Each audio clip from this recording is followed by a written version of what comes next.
saints, soldiers, and citizens of heaven. Can I tell you one of the best ways, one of them, to prove that you are truly a Christian? Are you going through a battle right now, a struggle, temptation, trial, whatever, and it's hard for you to know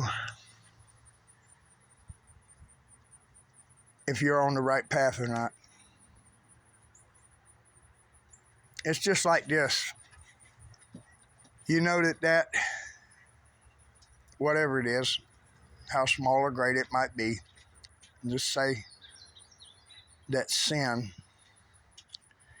is not what you want in your life.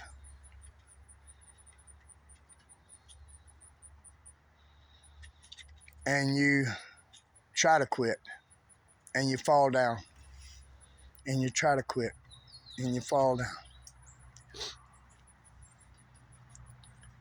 The point is you keep getting back up, and you keep trying.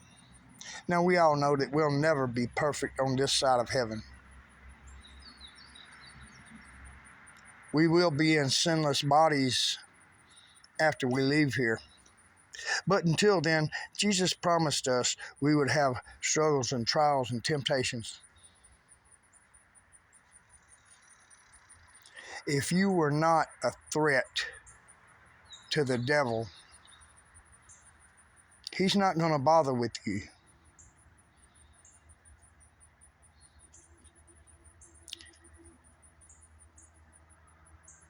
The reason why you're being tested like you are is not to prove to God who you are. He already said who you are. You are his beloved child.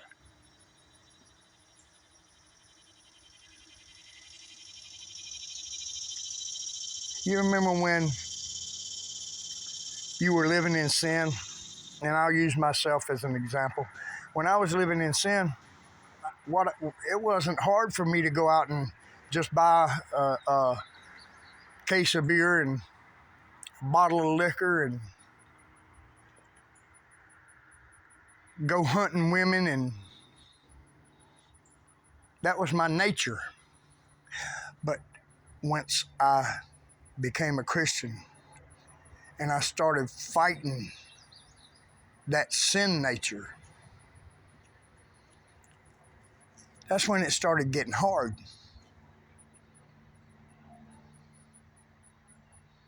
Friend, that's what you call battle tested.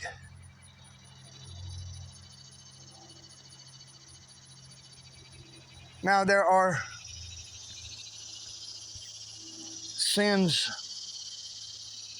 that, well, let's take the Apostle Paul, for example. He said that a messenger of Satan came to buffet him.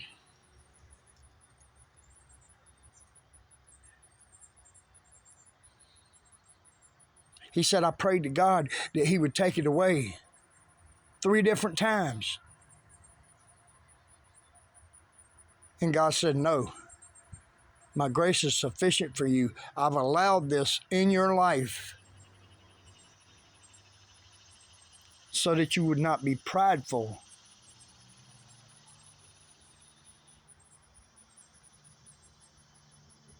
The fact that you keep trying is a pretty good sign that you are saved. Because if you weren't, you wouldn't even worry about it. It wouldn't bother you. The fact that it bothers you and you pray about it, Lord, take this away from me, and don't quit trying and don't quit praying. Jesus said, knock and keep on knocking.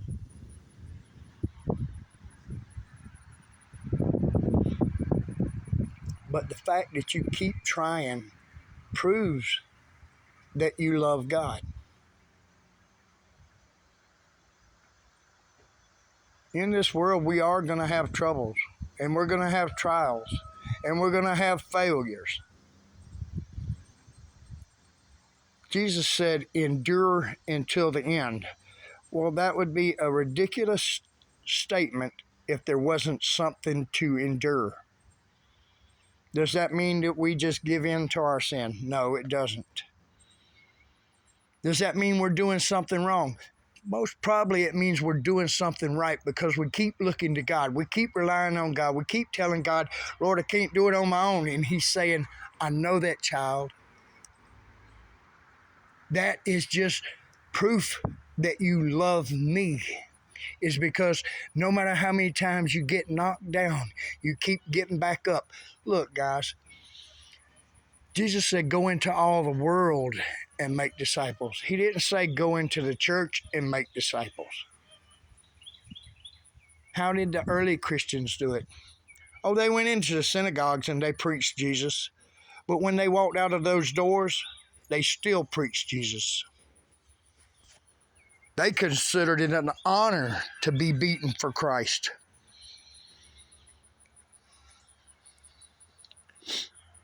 Thomas brought around, by God's grace, one of my favorite Bible scriptures.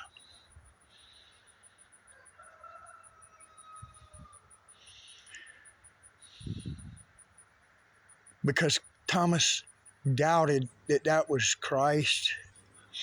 And Jesus said, here, put your hand in here. Touch the nail prints in my hand. He said, Thomas, because you have seen, you have believed. Blessed are those who have believed and have not seen. That's what faith is. Believing God when you've been on your knees so many times and prayed that God would remove that thorn from you. And then you do your best to battle that sin. You get knocked back down again, but you pray again, and you get back up again. And you refuse to quit. That is endurance. It doesn't take a strong person to try to quit, and I'm going to use smoking as an example because I smoke.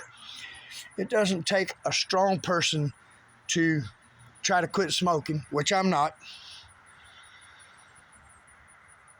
But it doesn't take a strong person to try to quit one time and then say, okay, I failed. I ain't never going to try again. See, God has removed enough stuff from my life. I don't think He's worried about a couple of cigarettes. Now, you might think different. I mean, that's cool.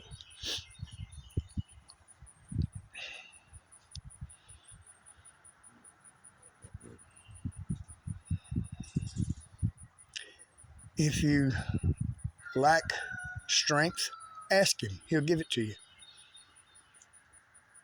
And you might have to exercise a little bit, you know what I mean? You might have to try and fail and try and fail and try and fail.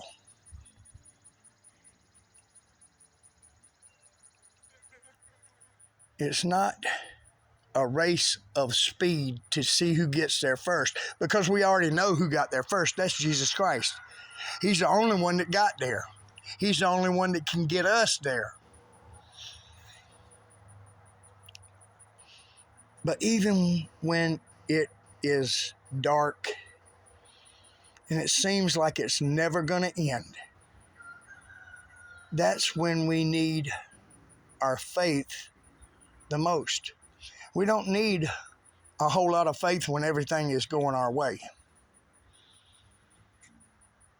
Oh, we still have faith. Jesus is the author and finisher of our faith. We know that it is impossible to please God without faith. And Jesus went to the cross to please God. If He'll go to the cross, He'll give you faith.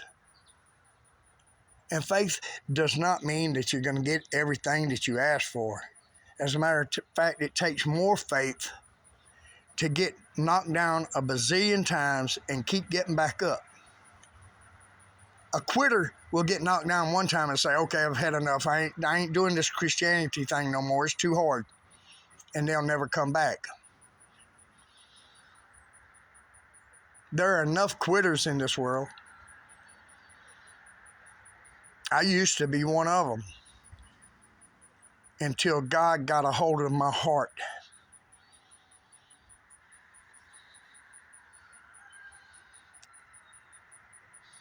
So if you're going through something and somebody tells you, you might as well give up, don't listen to that person. That's what Satan said. He said, you might as well give up. No, I'm not going to give up. Because my God gave me a promise. And whether I see it on this side of heaven or that side of heaven, I will see victory. What did Shadrach, Meshach, and Abednego say? You know, our God is able to deliver us from that fire. But if he doesn't know this king, we will not bow before you. It doesn't matter what it looks like. We walk by faith and not by sight. We have faith in what God said, not what Satan said, not what man said, not what we say. We have faith in the one who is faithful. He is faithful. He is just. He will never fail. How can you stop God when he is determined to bring you to heaven, and why would you want to? How can you stop him? What can separate you from the love of God? See, when we get to heaven, we're not going to be so much judged by our victories.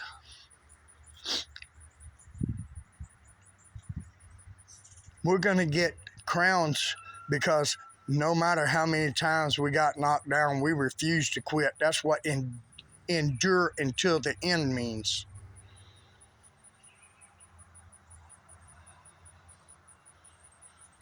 And by the way, you might have never thought about it like this, but Shadrach, Meshach, and Abednego, they were delivered from the fire. And so are you, citizen. So are you, saint. So are you, soldier.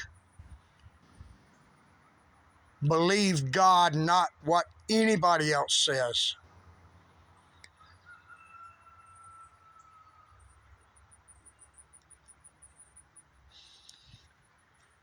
If God loved you enough to put your punishment on Christ, don't you think that he loves you enough to give you grace in time of need? And when do you need grace most? Right after you fall.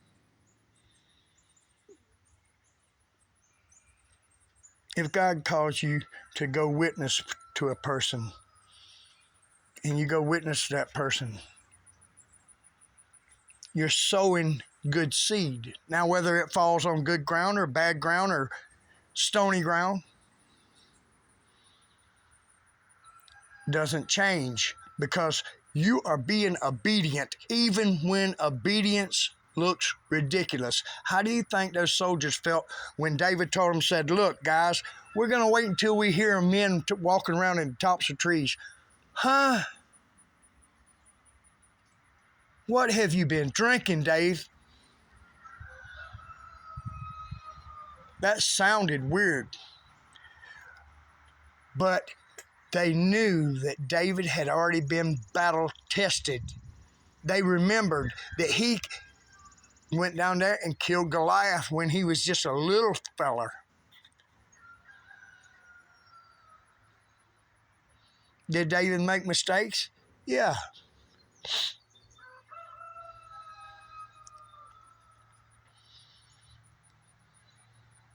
After Jacob wrestled with God and God touched his hip,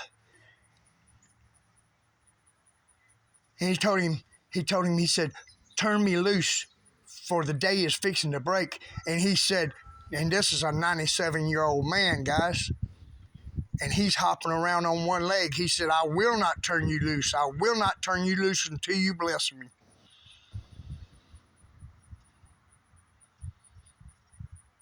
How about this as a blessing? God told him, he said, okay, from now on, your name is not Jacob. It is now Israel. Did Israel ever fall after that? Yeah, sure he did. When he went to meet his brother Esau, he got together a bunch of stuff and sent in front of him to kind of bribe Esau for his life after God has just blessed him. We all do that. After some of the disciples had received the Holy Spirit, they said, we're going back fishing. We can't do this. And Jesus hollered from the shoreline, y'all come get some breakfast. Peter had denied Christ, his best friend. He denied him 3 times. Peter probably thought that he would never be restored. Jesus asked him 3 times, Peter, do you love me? Yeah, I love you, Lord. Okay, Pete, I'm going to give you another shot at this. By the way, that's where he first got Peter from, is a fishing boat. And he told him, have you caught anything? He said, nope. Cast the net again. Okay, it's your word, Lord. Cast the net and it was full of fish. The same thing happened when he come to restore Peter. Peter thought he had sinned so much that he could never be restored. He said, I might as well give it up, guys. I'm going back fishing. After he had received the Holy Spirit.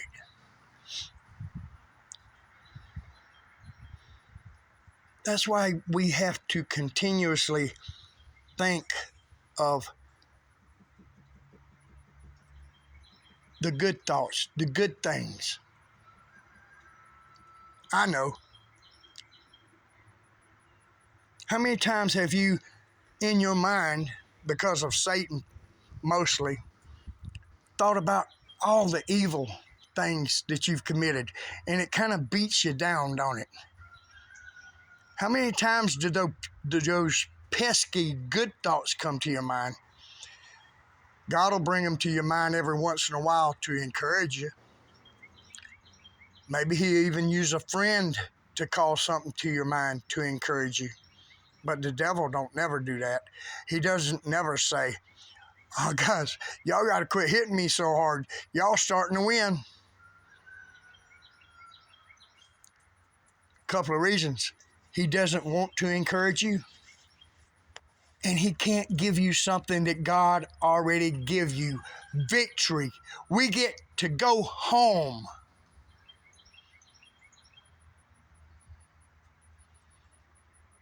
And if you got to drag somebody kicking and screaming with you, it's worth it.